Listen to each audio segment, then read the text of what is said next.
In 1939, Europe teetered on the edge of another devastating conflict. Britain, still haunted by the First World War, faced a daunting decision. Memories of past bombings and battles were vivid. The government had to decide how best to protect its youngest citizens from the looming threat. The shadow of war stretched across the continent, and the safety of children became a pressing concern. The British government initiated a massive evacuation plan, known as Operation Pied Piper. This effort aimed to move children, along with mothers and the vulnerable, from cities likely to be targeted by enemy bombers to safer rural areas. London, Birmingham, and Liverpool were among the cities where families faced the difficult choice of sending their children away. The plan was unprecedented in scale, involving the relocation of over 1 million people in just a few days. For many families, the decision to evacuate was heart-wrenching. Parents were torn between the desire to keep their children close and the need to ensure their safety. Trains and buses became lifelines, carrying children to unfamiliar places, often with nothing more than a small suitcase and a name tag. This mass movement reshaped communities and left lasting impacts on those involved. As the war progressed, the evacuation effort became a defining feature of Britain's home front strategy. It was a testament to the nation's resolve and adaptability in the face of adversity. This story of separation and survival offers a poignant glimpse into the lives of those who lived through the war years. Britain's landscape, from bustling cities to quiet countryside, played a crucial role in this chapter of history. In 1939, Europe was on the brink of war. Tensions were high, and the threat of aerial bombings loomed large over Britain. Major cities like London and Birmingham were at risk.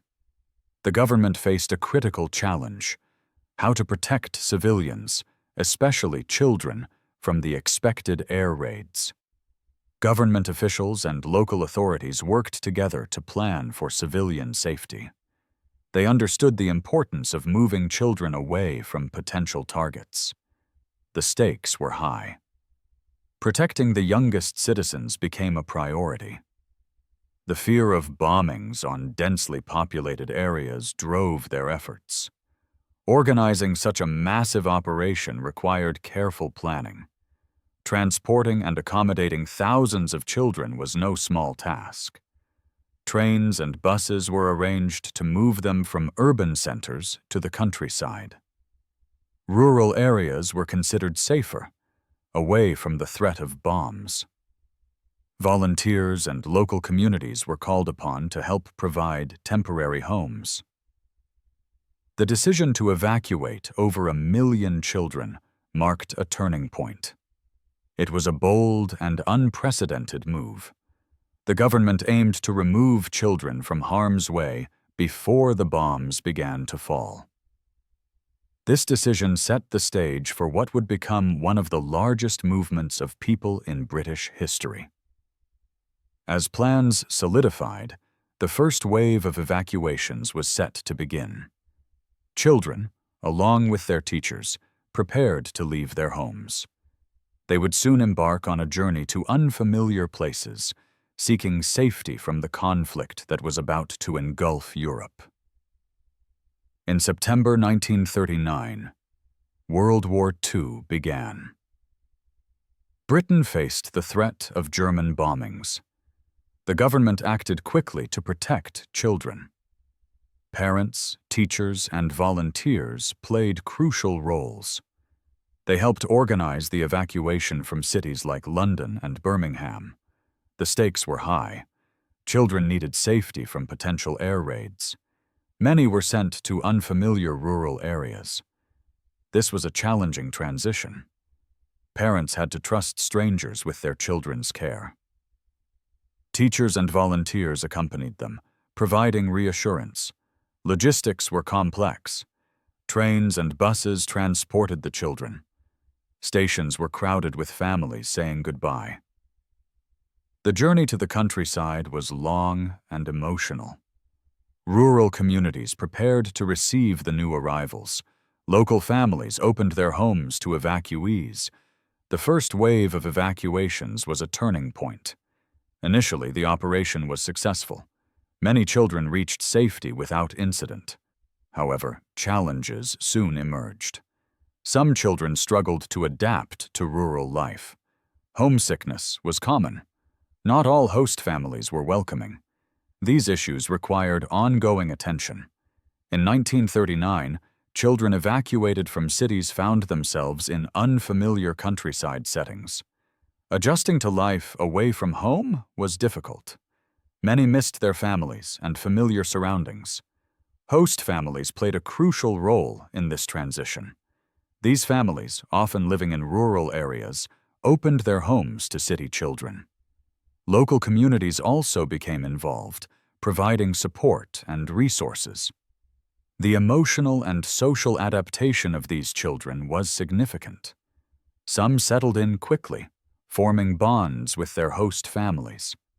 Others faced challenges, struggling with homesickness and the new environment. The change from urban to rural life was stark. Children had to adapt to different routines and expectations. Schools and community centers were repurposed to accommodate the influx of evacuees. In many towns, local schools expanded to include the new arrivals. Community centers offered activities and support. This helped children integrate into their new surroundings. However, the experience varied widely. Some children found welcoming environments, while others encountered difficulties. Not all host families were prepared for the task, leading to tension. This period highlighted the resilience of young evacuees. Their experiences were diverse, reflecting the broader impact of war on British society. As the months passed, the initial urgency of evacuation gave way to the quieter phase known as the phony war. This period, lasting until 1940, saw little military action. Yet, it was a time of preparation and adjustment for many, both in cities and the countryside. In late 1939, after the initial evacuations, Britain entered a period known as the phony war. This was a time of relative calm. Despite the ongoing conflict, there was little direct military action on the home front. Families began to reconsider the necessity of keeping their children in the countryside. Many parents faced difficult choices.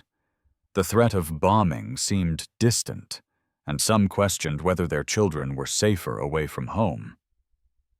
The absence of immediate danger led some to believe that the evacuation might have been premature. Decisions to bring children back to the cities were not taken lightly. Parents weighed the risks of potential air raids against the emotional toll of separation. For some, the longing to reunite with their children outweighed the fear of future attacks. Transporting children back to urban areas required careful planning. Trains and buses, initially used for evacuation, now facilitated the return journey. Families coordinated with local authorities to ensure safe passage. The process was complex, but many were determined to bring their children home. As 1940 approached, the number of children returning to cities increased. The perceived lull in danger encouraged this movement. Parents hoped the worst had passed, and normal life could resume. However, this period of calm would not last. The return of children to urban areas marked a turning point. It reflected a temporary easing of fear. Yet, as the months progressed, the situation would change dramatically. The Blitz, a sustained bombing campaign, loomed on the horizon. This would soon test the resilience of British families once more. In 1940, the German Luftwaffe began a bombing campaign against British cities. This period became known as the Blitz. London, Liverpool, and Coventry were among the hardest hit. The attacks aimed to break British morale and disrupt industry. Night after night, bombs fell, causing widespread destruction. The British government renewed efforts to protect civilians. Air raid shelters were built, and blackout measures were enforced. Sirens warned of incoming raids. The urgency to evacuate children from cities increased. Families faced the difficult decision of sending their children away once more. Organizing a second wave of evacuations was a complex task. Trains and buses transported children to the countryside. Schools and community centers became temporary homes. Volunteers helped care for the evacuees.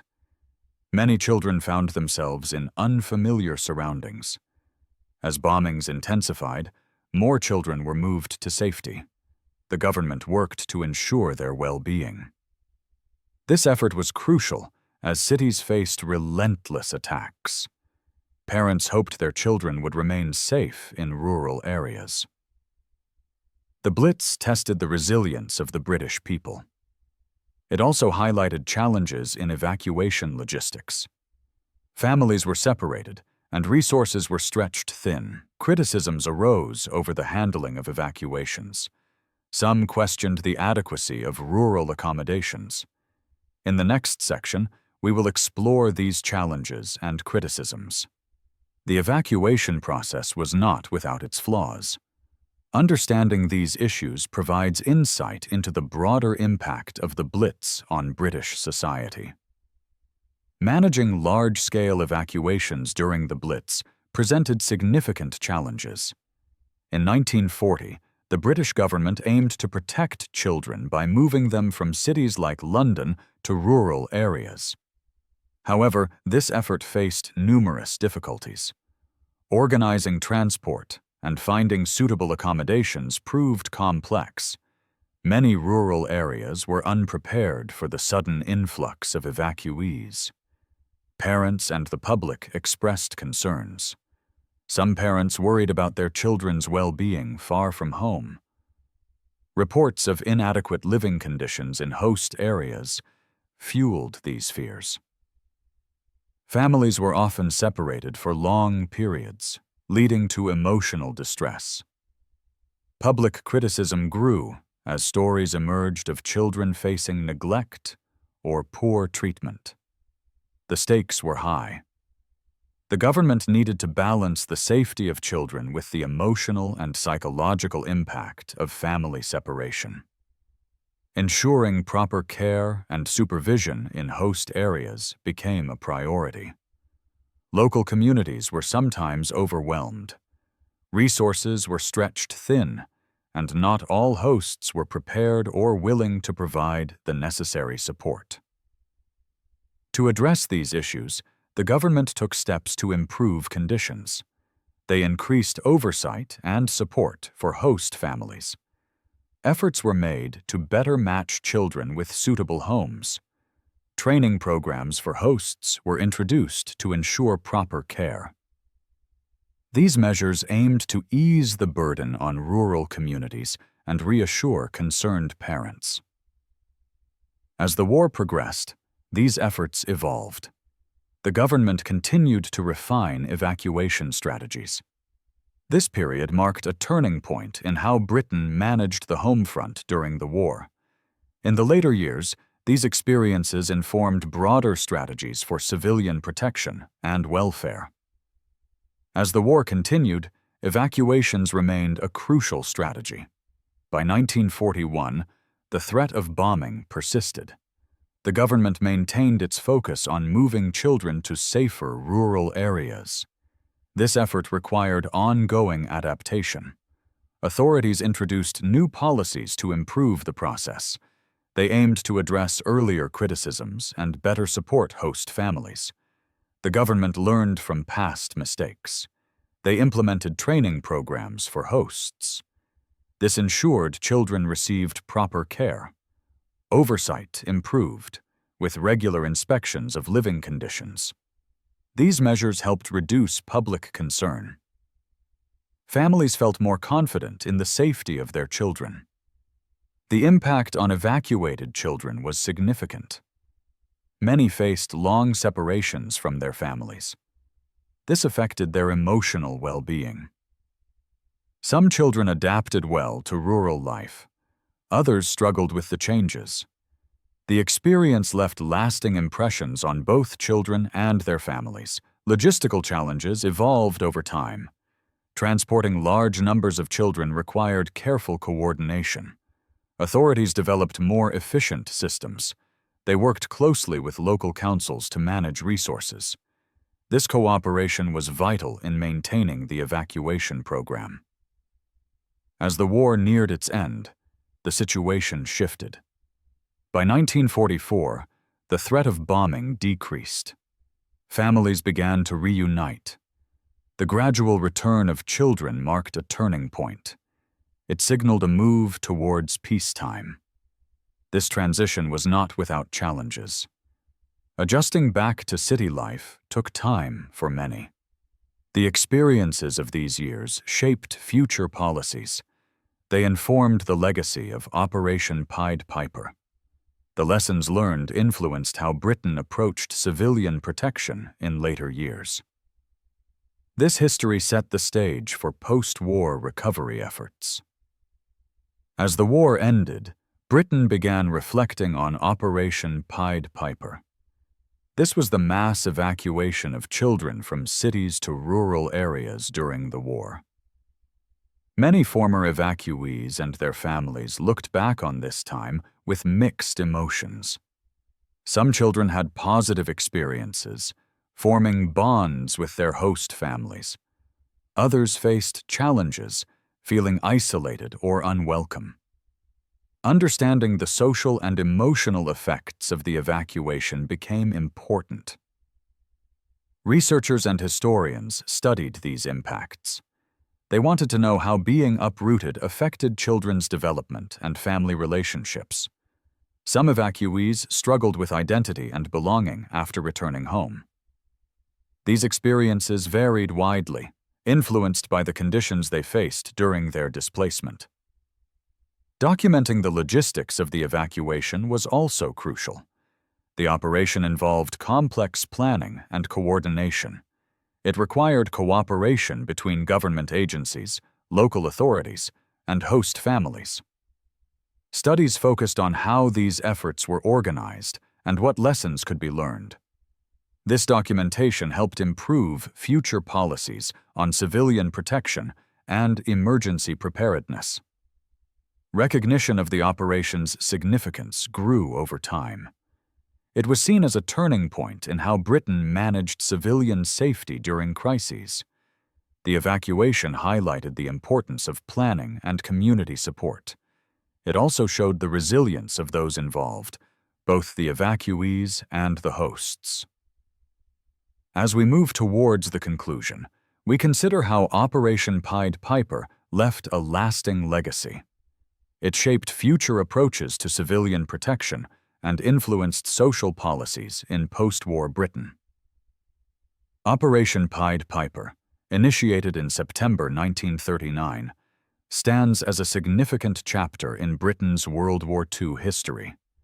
It involved the evacuation of over 1.5 million people, primarily children, from urban areas to the countryside. The aim was to protect them from anticipated bombings. This massive undertaking reflected the nation's resolve to safeguard its future generations amidst the looming threat of war. The operation was not without its challenges. Families were often separated, and children faced the uncertainty of living with strangers. Many evacuees experienced culture shock upon arriving in rural areas, encountering different lifestyles and customs. Despite these difficulties, the evacuation was largely successful in keeping children safe from the Blitz, the German bombing campaign that began in 1940. As the war progressed, some children returned home, while others remained in the countryside for years. The experience left lasting impressions on both the evacuees and the host families. For many, it was a time of both hardship and growth, fostering resilience in the face of adversity. The bonds formed during this period often endured long after the war ended. In summary, Operation Pied Piper highlights the resilience and challenges faced by Britain during World War II. It underscores the nation's commitment to protecting its young, even at great personal and emotional cost. The legacy of this operation is a testament to the strength and adaptability of those who lived through these trying times.